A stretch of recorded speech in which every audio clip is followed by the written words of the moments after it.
On a cold February morning, Steph Curry was walking the streets of Charlotte when he spotted his former teacher sitting on the ground, alone and homeless. He paused, trying to comprehend the scene. What had led his teacher to end up in this situation? How could someone who once inspired so many now be so distant from everything they once had?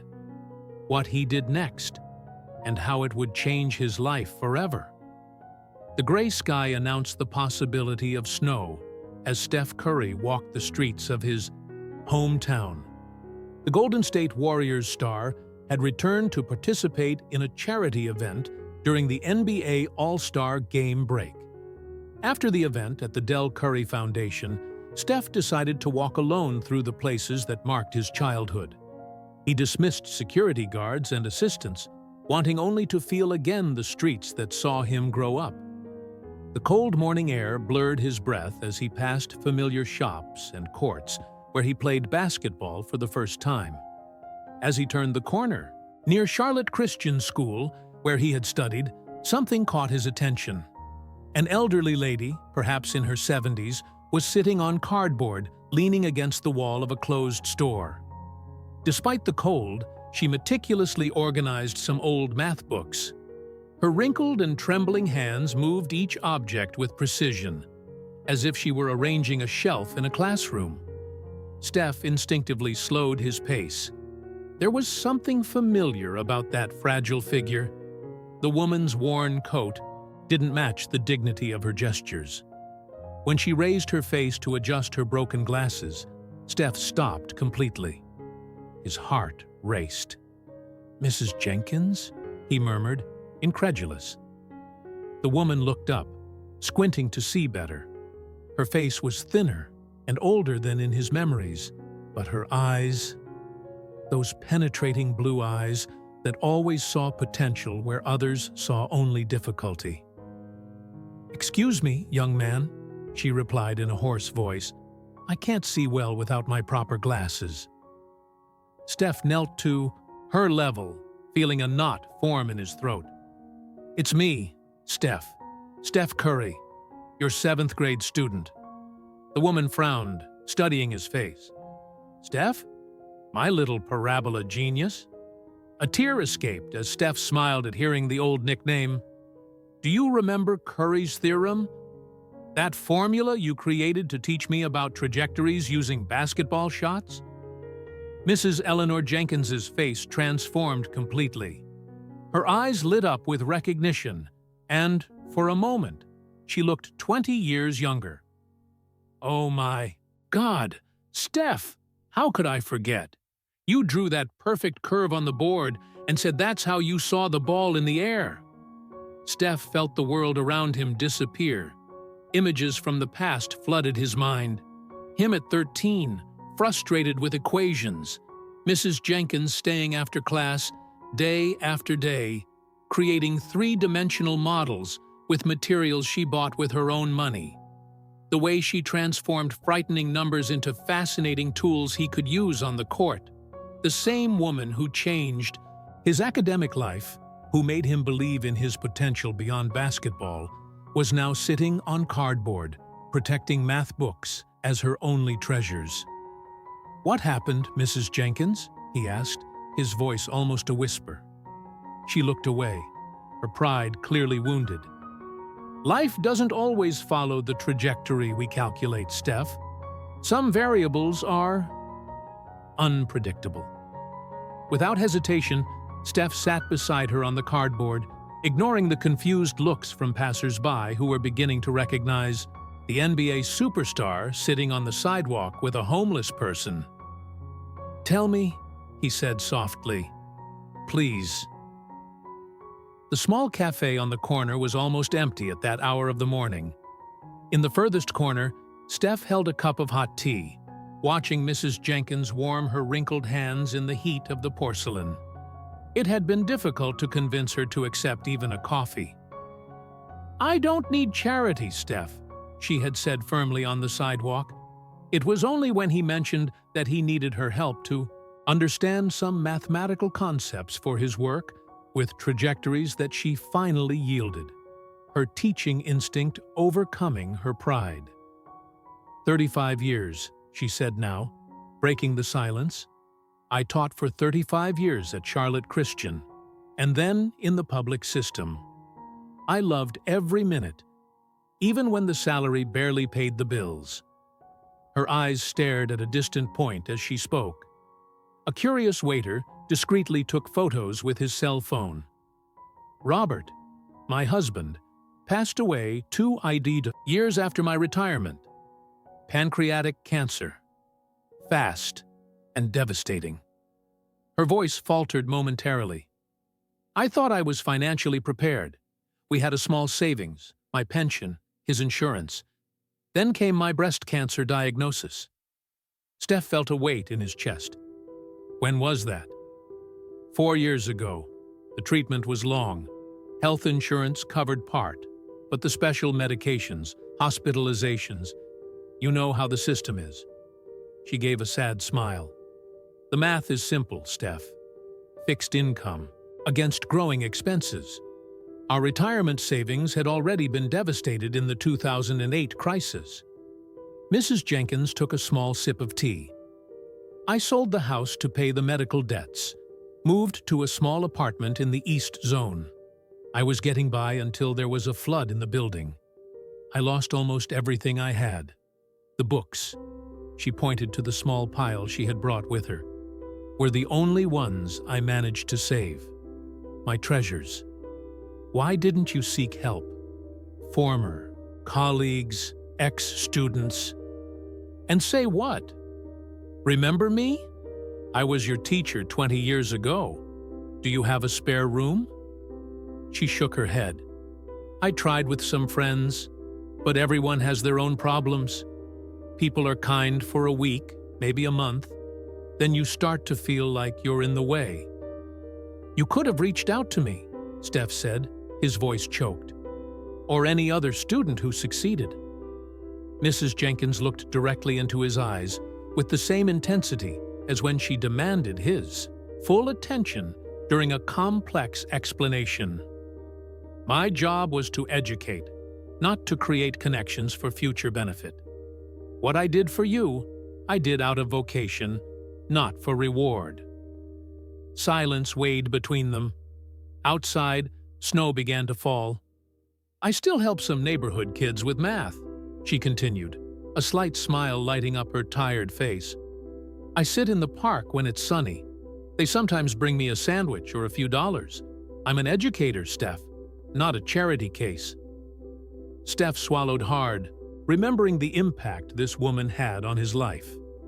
How she had transformed his relationship with numbers, giving him tools that would eventually revolutionize his approach to basketball. How she saw potential where other teachers saw only a restless boy obsessed with sports. Mrs. Jenkins, I wouldn't be where I am today without you, he finally said. Those extra hours, that dedication, you taught me more than math.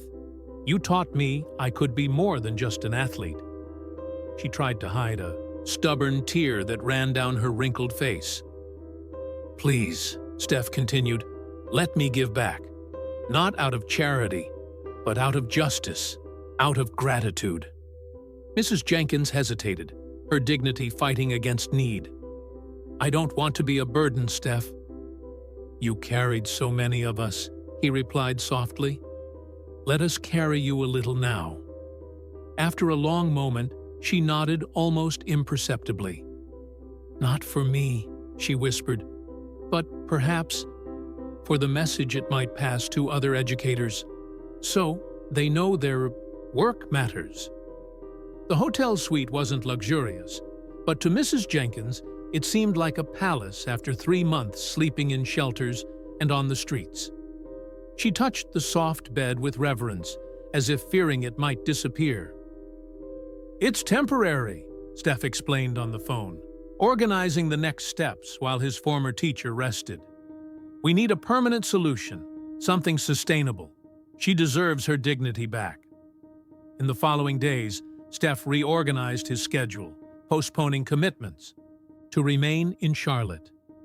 He took Mrs. Jenkins shopping for new clothes, but she resisted every suggestion she considered extravagant. "Steph, this is absurd," she protested at the optical store when he insisted on modern frame glasses. "The simplest ones work perfectly." "Consider it an investment in the future mathematicians you'll still teach," he responded with a smile that melted her resistance. Behind the scenes, Steph's foundation team worked tirelessly. They discovered a housing program for retired educators in Charlotte, with limited spots and a long waiting list. The foundation's legal advisor found irregularities in the collection process of Mrs. Jenkins's medical debts and initiated negotiations to reduce them. Each small victory was overshadowed by new obstacles: lost forms, impenetrable bureaucratic systems, and the invisible but palpable stigma that accompanied someone who had been homeless. Steph witnessed with frustration how a dedicated educator was reduced to numbers, in a system that seemed designed to fail those who needed it most. One morning, upon returning to the hotel after a meeting, Steph found Mrs. Jenkins in tears. "What's wrong?" he asked, alarmed. "Your assistant told me about the interview you gave," she said, drying her tears. "About my situation." Steph sat beside her, embarrassed. "I only mentioned that I was helping a teacher who had an impact on my life. No personal details, no names. I'm not a charity project for your image, Steph." Her voice trembled with frustration. "I spent my entire life building respect as an educator. Now I'll be known as Steph Curry's homeless teacher." Silence weighed between them until Steph spoke softly. "You're right. I made a mistake. I promise nothing more will be done without your direct consent. It's not about me or my image. It's about giving back to someone who changed my life." Days later, during a Warriors visit to Charlotte for a game, Steph invited Mrs. Jenkins to watch the team practice. In the empty gym, she observed, fascinated as the Giants executed movements with mathematical precision. "Guys," Steph called his teammates, "I want to introduce Mrs. Eleanor Jenkins, my 7th grade math teacher. She's the one who taught me to understand parabolas and trajectories that I use in every shot." Players approached, curious, as Steph demonstrated how he applied mathematical concepts to the game. Soon, other athletes were sharing stories of educators who had marked their lives. "I never imagined," Mrs. Jenkins whispered to Steph, seeing the genuine respect in the players' eyes. "I never knew that what I taught continues to live on this way." Leaving the practice, Steph led her to a meeting room where 3 educators and 2 curriculum specialists were waiting. "Mrs. Jenkins, we're developing an educational program that applies mathematics through sports in public schools," Steph explained. "We need someone who understands both numbers and how to reach children who don't see themselves as math people." She looked at the papers on the table, confused. "I'm not offering you charity," Steph said firmly. "I'm offering you a job as the program's principal consultant, with salary and benefits, because nobody knows this method better than you." Mrs. Jenkins's eyes filled with tears, but this time they were of hope. For the first time in years, she wasn't seen as a problem to be solved, but as a solution to be valued. The Instagram post seemed harmless. A blurry photo of Steph Curry talking with an elderly lady in a cafe, accompanied by the caption, "Curry talking with a homeless lady for hours today. True humility." Curry legend. In 24 hours, the image had been shared thousands of times. When journalists discovered that the homeless lady was actually Eleanor Jenkins, a retired teacher who had taught the basketball star, the story exploded. "It's invasive," Mrs. Jenkins protested in the small apartment that Steph had helped furnish in the housing complex for educators. She had moved in the previous week, After the Foundation's intervention accelerated her approval in the program. "It's an opportunity," Steph replied calmly. "Not for exposure, but for change." Reluctantly, Mrs. Jenkins agreed to a single joint interview on Good Morning America. Sitting next to her former student, she spoke not about her personal journey, but about the larger crisis. "I dedicated my life to educating children," she said, her voice firm despite the cameras. "Like me, thousands of retired teachers face financial insecurity after decades of service. And the elderly are the fastest-growing segment among homeless people in the United States. A country that doesn't value those who educate its children is not investing in its own future." Her direct words touched a national nerve. The hashtag #TeachersChangeLives became trending for weeks. Former students from across the country began looking for teachers who had impacted their lives, discovering many in similar precarious circumstances. Technology companies created funds to support retired educators. Universities established subsidized housing programs for elderly teachers. Lawmakers proposed revisions to the pension system for educators. The educational program developed by Mrs. Jenkins, connecting mathematics and sports, expanded to 50 schools in the first year. Videos of her demonstration classes went viral, showing how seemingly abstract equations came to life when applied to real situations that interested students. In the small apartment she now called home, Mrs. Jenkins established a support group for retired teachers facing financial difficulties. Every Tuesday, her room was full of educators sharing resources, navigating bureaucracies together, and reminding each other of their value. One spring afternoon, a year after the reunion, Steph surprised Mrs. Jenkins by inviting her to an event at Charlotte Christian School. In the packed auditorium, he took the stage. "Today, I announce the creation of the Eleanor Jenkins Scholarship, a fund of $2 million to support the training of future mathematics and science teachers dedicated to innovative teaching methods." In Mrs. Jenkins's teary eyes, Steph saw something that no sports achievement had given him: the feeling of a completed circle, of true reciprocity. When invited to speak, Mrs. Jenkins walked slowly to the microphone, her posture once again that of a respected educator. "I never taught expecting rewards or recognition," she said, her clear voice filling the silence of the auditorium. "I taught because I believed that every young person deserves someone who sees their unique potential. A teacher's true success isn't in the famous adults they've formed, but in the person each student has become." 2 years later, in a vibrant classroom full of teachers in training, Mrs. Jenkins enthusiastically demonstrated the same Curry's theorem she had created decades ago. Her new glasses reflected the light as she drew perfect parabolas on the board. At the door, Steph silently observed, seeing a new cycle of inspiration forming before his eyes. A young teacher raised her hand. "Mrs. Jenkins, how did you invent such a creative method?" The lady smiled, her face now healthy and reinvigorated by renewed purpose.